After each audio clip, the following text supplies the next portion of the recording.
पहले मैं दिखाऊंगी फिर तुम दिखाओगे। क्या? मैं दिखाऊंगी तो फिर तुम दिखाओगे। हाँ हाँ, तुम मोबाइल को थोड़ा दूर पे रखो।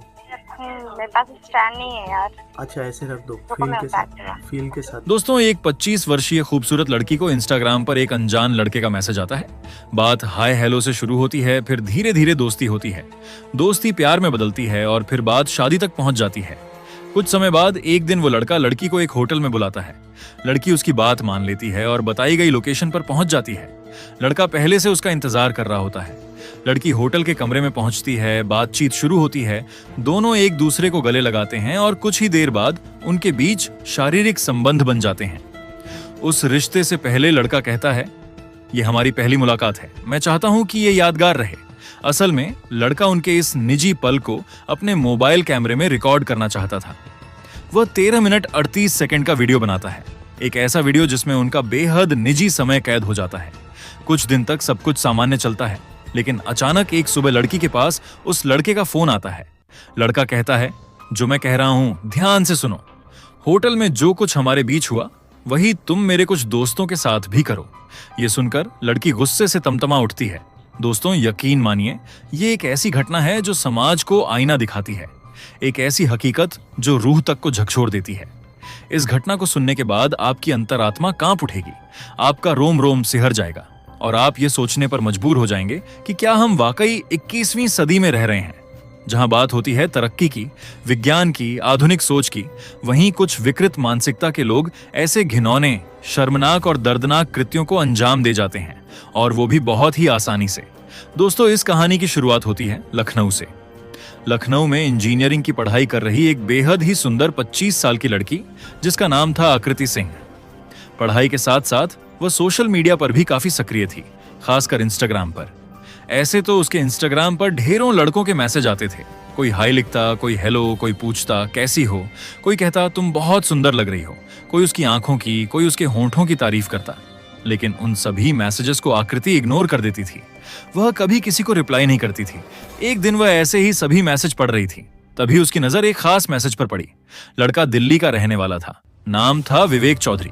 देखने में काफी हैंडसम और स्टाइलिश था। उसकी प्रोफाइल देखकर आकृति का ध्यान उस पर ठहर गया। विवेक की स्मार्टनेस पर आकृति फिदा हो गई और उसी पल उसने पहली बार किसी को हाई का जवाब दिया। यहीं से दोनों की बातचीत शुरू होती है। हाय हेलो से बातें आगे बढ़ती हैं और कुछ ही दिनों में दोनों ने एक दूसरे का नंबर एक्सचेंज कर लिया। फिर शुरू होती हैं घंटों की कॉल्स, वीडियो कॉल्स पर साथ खाना खाना, साथ सोना, हर पल एक दूसरे के साथ बिताना। आकृति का मन अब पढ़ाई से हटकर पूरी तरह विवेक चौधरी में उलझ चुका था।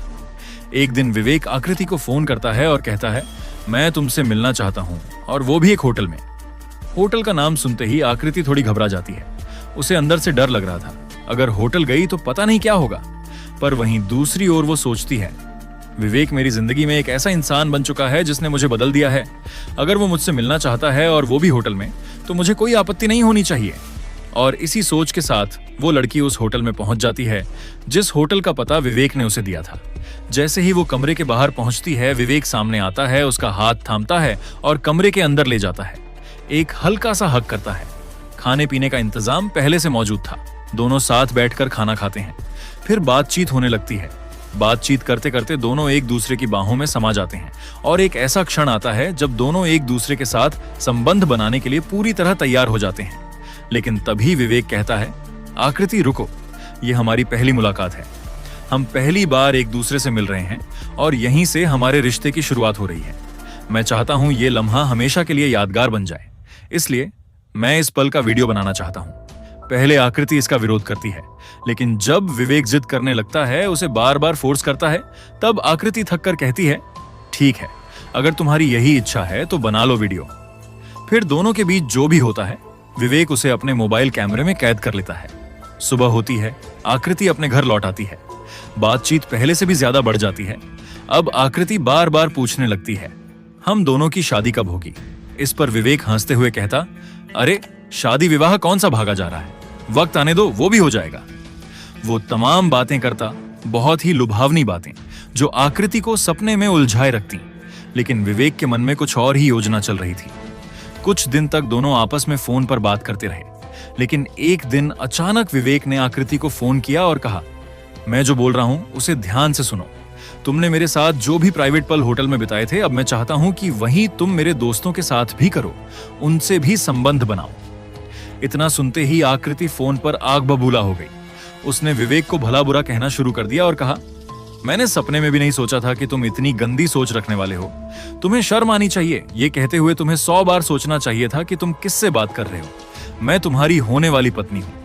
मैंने तुम पर भरोसा किया, विश्वास किया, और तुम कह रहे हो कि मैं वही काम तुम्हारे दोस्तों के साथ भी करूं। विवेक ने जवाब दिया, ठीक है, लेकिन ध्यान रखना, अगर तुम मेरी बात नहीं मानोगी तो जो वीडियो मेरे मोबाइल में है उसे मैं सोशल मीडिया पर डाल दूंगा। इतना सुनते ही आकृति पूरी तरह से हिल गई।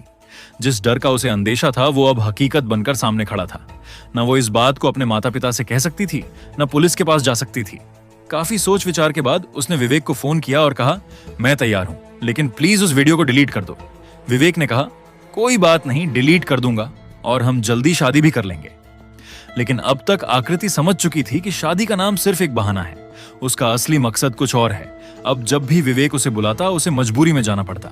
जिन जिन लोगों के साथ कहा जाता उनके साथ संबंध बनाने पड़ते। आखिरकार एक दिन आकृति ने साफ कह दिया, अब बहुत हो गया, जो करना है कर लो, मैं अब कहीं नहीं जाऊंगी। कुछ दिन तक दोनों के बीच कोई बात नहीं हुई। एक दिन विवेक ने आकृति को फोन किया और कहा, मैं अपने की पर शर्मिंदा हूं, मैं चाहता हूं कि हम शादी करें। काफी सोचने के बाद पुराने दर्द को भुलाकर आकृति ने कहा, ठीक है, लेकिन दोबारा ऐसा कुछ मत करना। विवेक ने वादा किया, मैं कसम खाता हूं फिर कभी ऐसा नहीं होगा। अगले ही दिन विवेक अपने 3 दोस्तों के साथ दिल्ली से लखनऊ के लिए रवाना हुआ। जैसे ही कार उस जगह पहुंची जहां आकृति पहले से मौजूद थी, विवेक ने उसे कार में बैठने को कहा। कार में बैठते ही उसे कोल्ड ड्रिंक में नशीला पदार्थ मिलाकर पिला दिया गया। कुछ ही देर में आकृति बेहोश हो गई। शाम के 4 बजे निकले। ये लोग अब लगभग 300 किलोमीटर दूर एक सुनसान जगह पहुंच चुके थे। आकृति होश में आने लगी थी। उसने विवेक से पूछा, तुम मुझे कहां ले जा रहे हो? जवाब में विवेक चुप रहा। जब उसने फिर पूछा तो पीछे बैठे एक लड़के ने उसे थप्पड़ मार दिया। दर्द से तड़पती आकृति को दोबारा नशीली ड्रिंक पिलाई गई और बेहोशी की हालत में उस कार में मौजूद सभी लड़कों ने उसके साथ शारीरिक शोषण किया। दिल्ली पहुंचने के बाद गाड़ी एक कोठे पर जाकर रुकती है। उस कोठे की मालकिन थी रमिता सेठ, लगभग 40 से 45 साल की एक अधेड़ उम्र की महिला जो पान चबा रही थी। अब वो लोग उस बेहोश लड़की को गाड़ी से नीचे उतारते हैं और सीधे उस कोठे के भीतर ले जाते हैं। सब कुछ पहले से तय था। रमिता सेठ ने पहले ही 5 लाख रुपए कैश में सौदा तय कर लिया था। जैसे ही आकृति को कोठे के अंदर पहुंचाया गया, रमिता सेठ ने वहीं 4 लाख रुपए विवेक चौधरी के हाथों में थमा दिए। पैसे लेकर विवेक और उसके तीनों दोस्त मुस्कुराते हुए वहां से निकल जाते हैं, मानो कोई सौदा पूरा हुआ हो। काश आकृति को यह एहसास होता कि जिस लड़के को वो दिल से चाहती थी, जिस पर भरोसा किया था, उसी के हाथों वो बेची जाएगी। अगर उसे इस बात का थोड़ा भी आभास होता तो शायद वो कभी उस हाई वाले मैसेज का जवाब नहीं देती। अब अगला दिन आता है। आकृति अब पूरी तरह होश में आ चुकी है।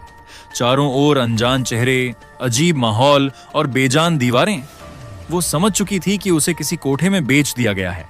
क्योंकि वो पढ़ी लिखी थी, उसे इस घिनौने सच का एहसास भलीभांति हो रहा था। थोड़ी देर में रमिता सेठ उसके सामने आती है, पान चबाते हुए कहती है, ए लड़की, ज्यादा नखरे मत कर, मैंने तुम्हें 4 लाख में खरीदा है। अब यहां रहना है तो नियमों से रहना होगा, रोने धोने से कुछ नहीं मिलेगा। आकृति की आंखों से आंसू थम ही नहीं रहे थे। वो रोती रही, बिलखती रही, लेकिन रमिता का दिल नहीं पसीजा।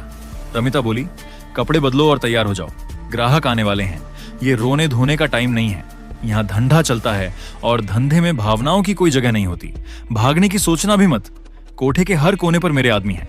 तुम बाहर पैर रखोगी तो जान से जाओगी। अब आकृति की हालत वो थी जैसे कोई जिंदा लाश हो।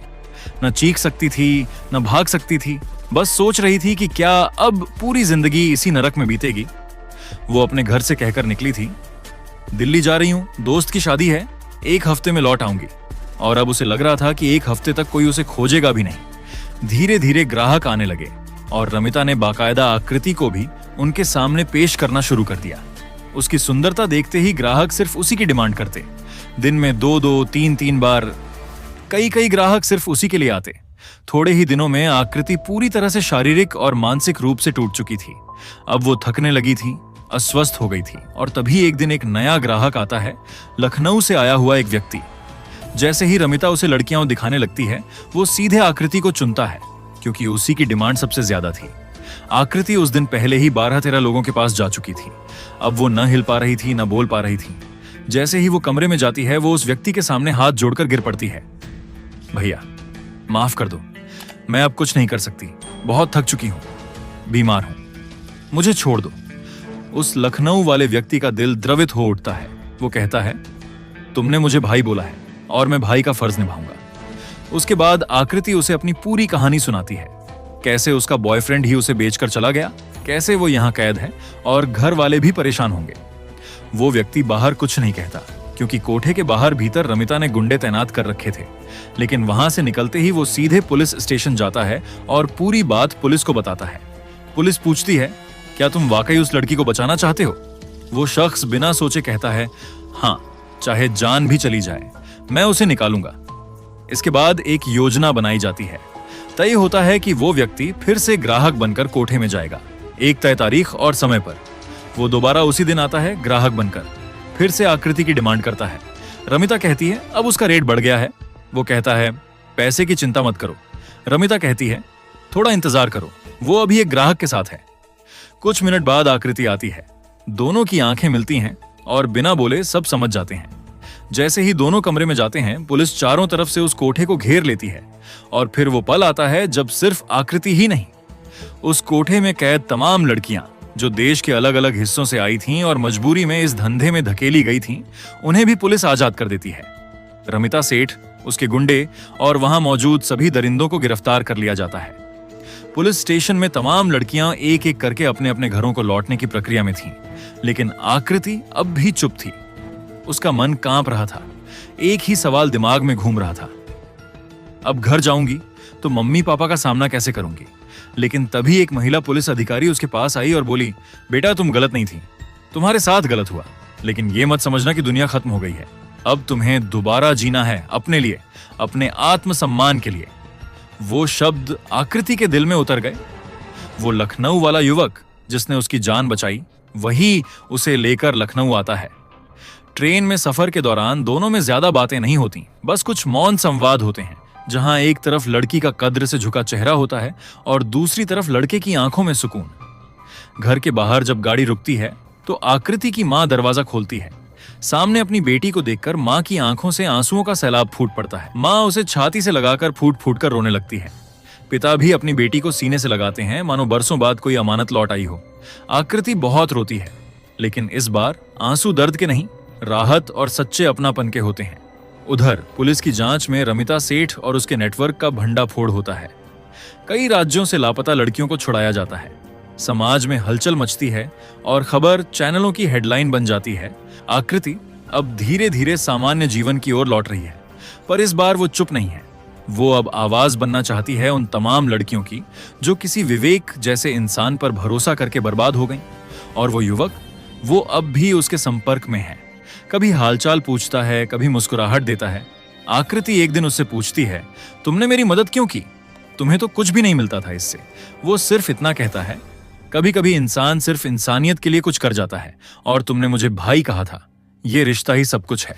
वो मुस्कुराते हुए चला जाता है।